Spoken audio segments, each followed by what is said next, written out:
நட்புக்கு குகனும் அன்புக்கு அனுமனும் தோழமை சுக்ரீவன் விபீஷணனும் பணிவுக்கு அங்கதன் பாசத்துக்கு ஜடாயு பக்திக்கு நெறியே சபரித்தாய்.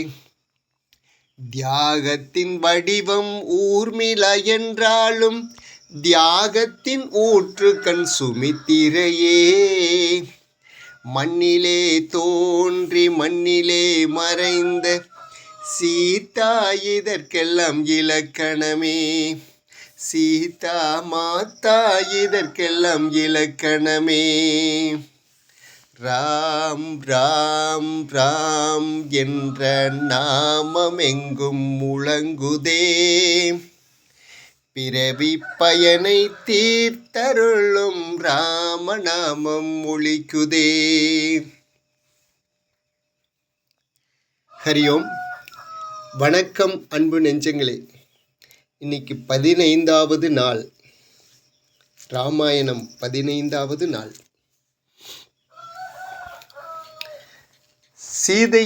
சீதைக்கும் ராமனுக்கும் கல்யாணமாகி 12 ஆண்டுகள் சுகமாக கழிந்தன.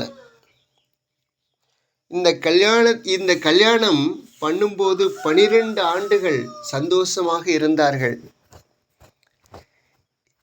கல்யாணம் செய்யும்போது ராமனுக்கு 16 வயது, சீதைக்கு 8 வயது. சீதைக்கு 8 வயதாக இருக்கும்போதே கல்யாணம் ஆகாமல் போய்விடுமா? இந்த வில்லை முறிக்கவில்லை என்றால் பெண் கல்யாணமாகாமலே இருந்து விடுவாளா? கல்யாண நாள் ஆகியும் என் பெண்ணுக்கு நான் கல்யாணம் பண்ண முடியாமல் போயிற்றே என்றெல்லாம் ஜனகன் வருத்தப்பட்டார் இல்லையா? அப்போது அவளுக்கு வயது 8. இது வால்மீகி ராமாயணத்தில். அந்த காலத்தில் சிறு வயதிலேயே கல்யாணம் செய்து விடுவார்கள். இன்னும் சொல்லப்போனால் அந்த பெண் வயசுக்கு வருவது கூட கல்யாணத்துக்கு பின்னாடியே தான் இருக்கும். அப்படி சீதைக்கு அந்த சின்ன வயதிலேயே கல்யாணம். கம்பராமாயணத்தில் பார்த்தால் ஒரு வயதுக்கு வந்த கம்பராமாயணம் மட்டுமல்ல, பல பேர் எழுதிய ராமாயணத்தில் ராமன் மிதிலைக்கு வரும்போது இளைஞனாகவும் சீதா இளம் பெண்ணாக, கல்யாண வயசு பெண்ணாக காட்டுவார்கள். நாடகம், சினிமா, இது எல்லாமே. ஆனால் உண்மையில் வால்மீகி ராமாயணத்தில் அப்படி அல்ல. 16 வயதில்தான் ராமனை விஸ்வாமித்திரர் காட்டுக்கு கூட்டிட்டு போறாள் காவல் புரிய. அந்த யாகம் முடிந்தவுடன் மிதிலைக்கு போகும்போது சீதைக்கு வயது 8. இப்போ அயோத்தியில் 12 ஆண்டுகள் சுகமாக வாழ்ந்தார்கள். நீங்கள் இன்னொரு விஷயத்தை இந்த இடத்துல நம்ம யோசிக்கணும். 12 ஆண்டுகள் அயோத்தியில் ஆனந்தமாக எந்த இடையூறும் இல்லாமல் சந்தோஷமாக வாழ்ந்தார்கள் ராமனும் சீதையும். என்றால் அவர்களுக்கு குழந்தை இல்லை. அவர் வனவாசம் முடிந்து ராவணனிடம் சீதையை மீட்டு திரும்பி வந்து சில நாட்களிலே அவள் கர்ப்பிணியானால் திரும்ப அப்படின்னெல்லாம் நம்ம கதை படிக்கிறோம். அதுக்கு பின்னாடி லவகுஷன் பிறந்தான், அப்படி வரலாறு. அதுக்குள்ள இடையில காட்டுக்கு போன கதை, உத்தரகாண்டம் வேற, அது வேற.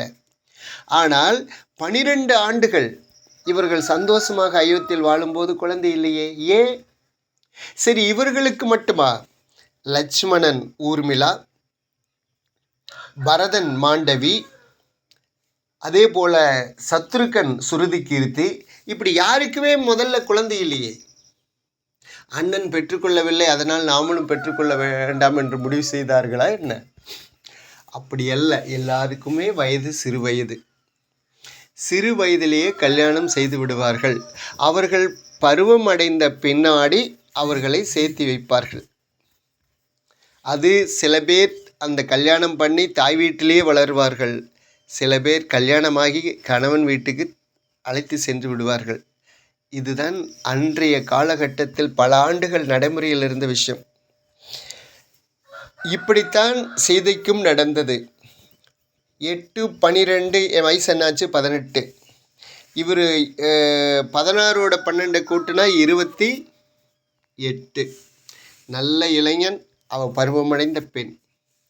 12 ஆண்டுகள் இவர்கள் வாழ்க்கையை சந்தோஷமாக துவங்கக்கூடிய நேரம். அப்போதுதான்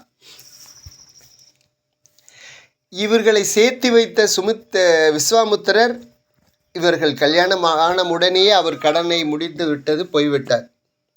இந்த ராமாயணத்தில் பார்த்தீங்கன்னா பல பாத்திரங்கள் மிக முக்கியமாக இருப்பார்கள். ராமனையும் சீதையும் இணைத்து வைத்த விஸ்வாமுத்திரர் இவரை அந்த யாகத்தை கூட்டி செல்கிறார். மிதிலையில் இவர்கள் கல்யாணம் முடிந்தது, அடுத்து நான் தவம் செய்ய போகிறேன் போயிட்டார். கல்யாணம் முடிந்து வரும்போது பரசுராமர் வருவார். பயங்கர ஆக்ரோஷம், பயங்கர ஒரு நிகழ்வெல்லாம் நடக்கும். ஆனால் அதுக்கு பின்னாடி ராமாயணத்தில் பரசுராமரே கிடையாது. ஒரே ஒரு கட்டம் வந்து போகிறார்கள் பெரியவங்களெல்லாம்.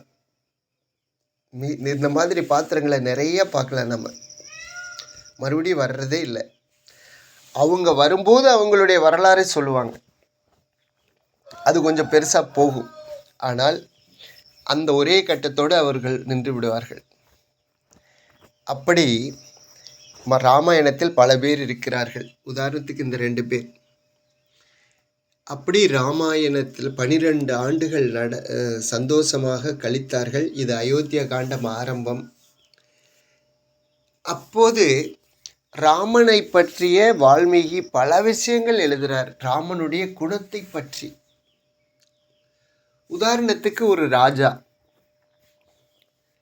ராஜாவினுடைய பிள்ளை, வருங்கால ராஜா ராமன். அந்த ஊருக்கு அல்லது அந்த தெருவுக்கோ ஒரு புதியவர் யாராவது வந்தால், இவர் ராஜாவினோட பிள்ளை, யாரங்க வாருங்கள், யார் நீ அப்படின்னு கேட்கலாமா, கேட்கக்கூடாதா? ஆனால் ராமன் அப்படி இல்லை. போய் ஐயா வணக்கம், நான் மன்னன் தசரதனுடைய பிள்ளை ராமன், மூத்தவன், தாங்கள் யாரோ அப்படின்னு கேட்பான். இவன் ஒரு சிப்பாயை கூப்பிட்டு கேட்பாங்க, வா, அந்த யாரோ புதுசாக உள்ள நம்ம ஊருக்குள்ளே வந்துட்டுருக்காங்க, யாருன்னு விசாரி அப்படின்னு கட்டளை கூட இட முடியும். அப்படி வேலையாளுகளையும் ஒரு கட்டளை இட்டு போய் கேளு அப்படின்னு சொல்ல மாட்டான். இவனே நேரடியாக போய் யார் நீங்கள்னு கேட்கலாம். அதுவும் கேட்க மாட்டா. யார் நீன்னு கேட்டால் நான் யாராக இருந்தால் உனக்கு என்னன்னு கேள்வி வரும் இல்லையா? அது மாதிரி. அதனால் இவர் என்ன சொல்வார், முதல்ல தன்னை அறிமுகப்படுத்திக்குவார். நான் தசரதனுடைய பிள்ளை ராமன், தாங்கள் யாரோ? இப்படி பல விஷயங்கள் ராமனை பற்றி. இது மக்களுக்கு ராமனை ரொம்ப பிடித்து விட்டது. இந்த மாதிரி விஷயத்தில் இவன் அப்படியே நடந்து தெருவில் போயிட்டு இருப்பான். ஒரு விளையாட்டு நடக்கும், ஒரு போட்டி நடக்கும். எல்லாரும் ஓடி வந்து ராமன் வந்து விட்டார், ராமன் நீங்கள் தான் இந்த போட்டி நடத்தி வைக்க வேண்டும், நீங்கள் சரியாக தீர்ப்பு கூறுவீர்கள் அப்படின்னு சொல்லி இளைஞர்கள் எல்லாம் அந்த இடத்துல நிறுத்தி ராமனை நடுவராக நிறுத்தி விளையாட்ட ஆரம்பிப்பாங்க. ஏன்னா ராமன் சொல்வது சரியாக இருக்கும் அப்படி. இப்படி இவன் இந்த 12 ஆண்டுகளில் ராமனுடைய குணத்தை மக்கள் நேரடியாக பார்த்தார்கள், பலவிதமாக பார்த்தார்கள். அப்படி ராமனை ரொம்ப பிடித்த ஒரு ராமனாக அயோத்தியா நகரம் மக்களுக்கு ராமனை பிடித்த ஒரு சூழ்நிலை உருவாகியது. மக்களுக்கு பிடித்த ராமனாக திகழ்ந்தான். அப்போது தசரதனுக்கு ஒரு சிந்தனை வருகிறது. அந்த சிந்தனை எப்படி வந்தது என்று நடைமுறை ராமாயணத்தில் சொல்கிறார்கள். தசரதன் போய் கண்ணாடியில் தன்னுடைய முகத்தை பார்த்ததாகவும், அப்போது நரை விழுந்த ஒரு முடியை பார்த்து, நமக்கு வயதாகிவிட்டது, இனி நம் நாட்டை ஆளக்கூடாது, உடனே ராமனுக்கு பட்டாபிஷேகம் சூட்டிவிட வேண்டும் என்று எண்ணம் தோன்றியதாக சொல்வார்கள் நடைமுறை ராமாயணத்தில். ஆனால் இங்கு ராஜாஜி ராமாயணத்தில் ஒரு நாள் தன்னுடைய மந்திரியான சுமந்திரரை அழைத்து சக மந்திரிகளையும் பெரிய பெரிய கிராமத்தினுடைய தலைவர்களையும் அதே போல் நமது குருவான வசிஷ்டர், வாமதேர் எல்லா பண்டிதர்களையும் குருமார்களையும் எல்லாத்தையும் ராஜசபைக்கு வர சொல்லுங்கள் என்று கட்டளையிடுகிறார். அந்த ராஜசபையும் கூடுகிறது. அந்த கூட்டத்தில் போய் தசரதன் உட்காருகிறார். உட்கார்ந்து எல்லாரும் அமர்கிறார்கள்.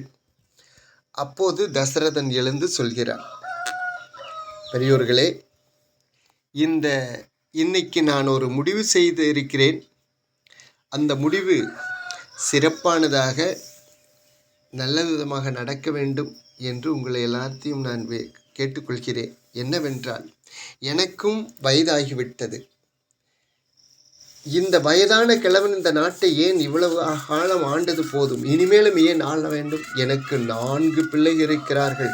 அதிலும் ராமன் உயர்ந்தவன், ஆகவே மூத்தவனும் கூட, பண்பில் சிறந்தவன். ஆகவே ராமனுக்கு யுவராஜா பட்டம் சூட்டலாம் என்று முடிவு செய்திருக்கிறேன். நீங்கள் என்ன நினைக்கிறீர்கள் என்றான் தசரதன். அந்த கூட்டத்துக்கு வந்தவங்க யாராவது ஒருத்தராவது, ஏன் அரசே உங்களுக்கு என்ன வயதாகி விட்டது, அதுக்குள்ளே எதுக்கு யுவராஜா பட்டம் ராமனுக்கு சூட்டுறீங்க, வேண்டாம், இன்னும் கொஞ்ச நாளைக்கு நீங்களே இருங்களே அப்படின்னு யாராவது ஒருத்தர் 2 பேர் ஆட்சேபனை தெரிவிப்பாங்க அப்படின்னு எதிர்பார்த்து சொல்லிட்டு உட்கார்றார் ராமன். தசரதன் அந்த கூட்டத்திலிருந்து அத்தனை பேர் எழுந்து, ரொம்ப நல்ல முடிவு செய்திருக்கீங்க, ரொம்ப நல்ல முடிவு செய்திருக்கீங்க, உடனே நடத்துங்கன்னு ஒரே சந்தோஷ கூறல். தசரதனுக்கு சந்தோஷம், அதோட ஒரு ஆச்சரியம் கூட.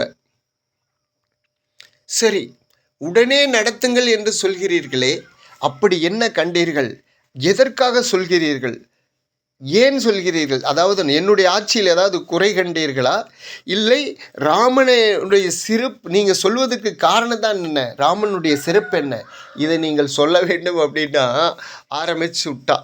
அடேங்கப்பா, அங்கே வந்திருக்கிற ஒவ்வொருத்தனும் ராமனுடைய குணத்தை பற்றி சொல்கிறாங்க. ஒவ்வொருத்தனும் ராமன் அவங்களிடம் நடந்துக்கிட்ட விஷயத்தை பற்றி சொல்கிறாங்க. அதிர்ந்து போனான் தசரதன், அதிர்ந்து போனான். அப்போ நான் செய்த முடிவு நல்ல முடிவு என்று நினைக்கிறேன், சந்தோஷமான முடிவு என்று நினைக்கிறேன். உடனே சுமந்திரரை அழைத்து ராமனை அழைத்து வாருங்கள். ராமனை அழைத்து வருகிறார். ராமா, உனக்கு யுவராஜா பட்டம் சூட்டலாம் என்று இருக்கிறோம், நீ என்ன சொல்கிறாய்? தந்தையே, உங்கள் முடிவு சரியானதாக இருக்கும், அதை நான் ஏற்றுக்கொள்கிறேன். உங்கள் விருப்பம் என்னவோ அதை நிறைவேற்ற நான் காத்து கொண்டிருக்கிறேன், அவ்வளவுதான். சரி, நீ போலாம். போயிட்டார். இப்போ சுமித்திரர்கிட்ட சொல்கிறார், குருவே, இதை எப்போ நடத்தலாம்? உடனே நடத்திவிடு தசரதா, இதை லேட் பண்ண வேண்டாம், இதை தாமதப்படுத்த வேண்டாம், உடனே நடத்திவிடு. எல்லாரும் அப்படின்னா அதுக்கான ஏற்பாடுகளை செய்யுங்கள் அப்படின்னு கிராம தலைவர்களுக்கு, படை வீரர்களுக்கு, இப்படி நிறைய மந்திரிகள் நிறைய அமைந்திருந்தார்கள். எல்லா மந்திரிக்கும் தகவல், உடனே அவரவர்கள் வேலையை தூவுங்கள். யுவராஜா மக்கத்து நாட்டு அரசர்களை தூது போக வருது.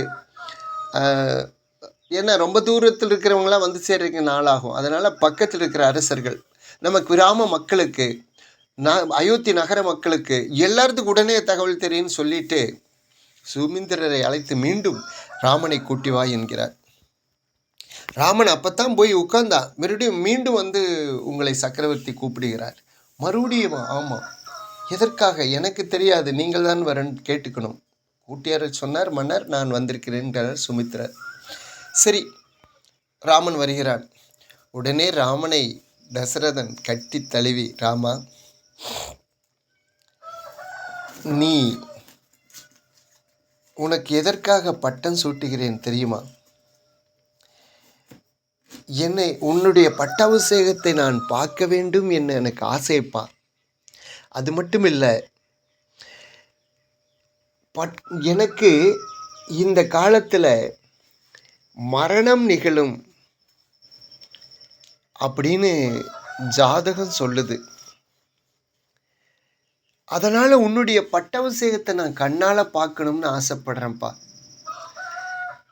அதனால் உனக்கு ஒன்றும் வருத்தம் இல்லையே, அதனால் நீ போய் சீதாவும் நீயும் விரதம் இருந்து கீழே இந்த ஒரு நாள் இரவு கீழே படுத்து நாளைக்கு பட்டாபிஷேகத்துக்கு தயாராகுங்கள், செல்லுங்கள். என் நண்பனே, உன்னுடைய அரசனாக நீ அமர்வதை நான் என் கண்ணால் பார்க்கணும்டா, போ என்று கட்டி தழுவி ராமனை அணைத்து அனுப்பி வைக்கிறார் தசரதன். ராமன் நேராக போகிறான். போய் கௌசல்யா தேவியிடம், தாயே, மன்னர் இந்த மாதிரி எனக்கு நாளைக்கு யுவராஜா பட்டம் வழங்க தீர்மானித்திருக்கிறார். நானும் கேள்விப்பட்டேன் மகனே, இப்போ தான் எனக்கு தகவல் வந்தது. உன் மூலம் இது ஊர்ஜிதமாகி விட்டது. நான் பூஜையை ஆரம்பிக்கிறேன். நீ சீதாவிடம் சொல்லு, நீ விரதத்துக்கு தயாராகு அப்படின்னு சொல்லி அங்கே பயங்கர ஒரே சந்தோஷம் கௌசல்யாவுடைய அந்த ரூமில். அப்புறம் அடுத்து மக்கள் பயங்கர சந்தோஷமாக இருக்காங்க. பயங்கர சந்தோஷம். அவங்களுடைய வேலையை ஆரம்பிச்சிட்டாங்க. நாளைக்கு யுவராஜா பட்டம்னா இன்றைக்கி வீடெல்லாம் எப்படி இருக்கணும் அப்படின்னு சொல்லி பயங்கரமாக அவரவர் பயங்கர உற்சாகத்தோடு இருக்கிறாங்க. சில பேர் தெருவில் ராமனுடைய நண்பர்களெல்லாம் தெருவில் ஆட்டம் போடுறாங்க, கலர் பொடி வீசி கொண்டாடுறாங்க. சுமித் அந்த நேரத்தில் கைகேயினுடைய வேலையாள்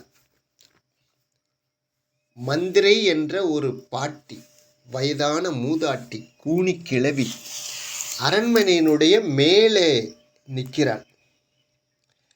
அங்கிருந்து கீழே பார்த்தா மக்கள் தெருவெல்லாம் தெரியும், ஊர் முழுக்க தெரியும், அதில் தெருவெல்லாம் தெரியும். மக்கள் வீடு அந்த தெருவையெல்லாம் சுத்தம் பண்ணுறாங்க, வீட்டுக்கு முன்னாடி கோலம் போடுறாங்க, கலராக காகிதம் கட்டுறாங்க, மாந்தலை வேப்பந்தலையெல்லாம் கட்டி தோரணம் போடுறாங்க. இதையெல்லாம் பார்க்குறான். இளைஞர்களெல்லாம் கலர் பொடி வீசி கட்டி தழுவி அப்படியே பயங்கரமாக கொண்டாட்டம் இருக்கிறதெல்லாம் பார்க்குறான். அப்போது இவன் பக்கத்தில் இருக்கிற இன்னொரு வேலையாளர்கிட்ட கேட்குறான், ஆமாம், என்ன விசேஷம், மக்கள் இவ்வளவு ஆனந்தமாக இருக்கிறார்களே, என்ன காரணம் அப்படின்னு கேட்குறான். அப்போ அவன் சொல்கிறான், நாளைக்கு ராமருக்கு யுவராஜா பட்டம், உனக்கு தெரியாதா மந்திரை? அட பைத்திகாரி என்கிறார். மந்திரைக்கு கோபம் உச்சந்தலைக்கு ஏறுகிறது. அவள் கண்கள் சிவக்கிறது, அவர் கைகள் துடிக்கிறது, பல்லை நறுநறு என்று கடிக்கிறாள். அந்த கோப வேசத்தோடு கைகேயினுடைய அறைக்கு திரும்புகிறாள். மற்றதை நாளை பார்ப்போம் மக்களே. நன்மையும் செல்வமும் நாளும் நல்குமே, திண்மையும் பாவமும் சிதைந்து தேயுமே, ஜென்மமும் மரணமும் இன்றி தீருமே, இன்மையே ராமா என்ற இரண்டெழுத்தினாலே, இன்மையே ராமா என்ற இரண்டெழுத்தினாலே. ஸ்ரீராம ராம ராமேதி ரமே ராமே மனோரமே, சகஸ்ரநாம தத்துல்யம் ராமநாம வராணனே. ராம் ராம் ராம்.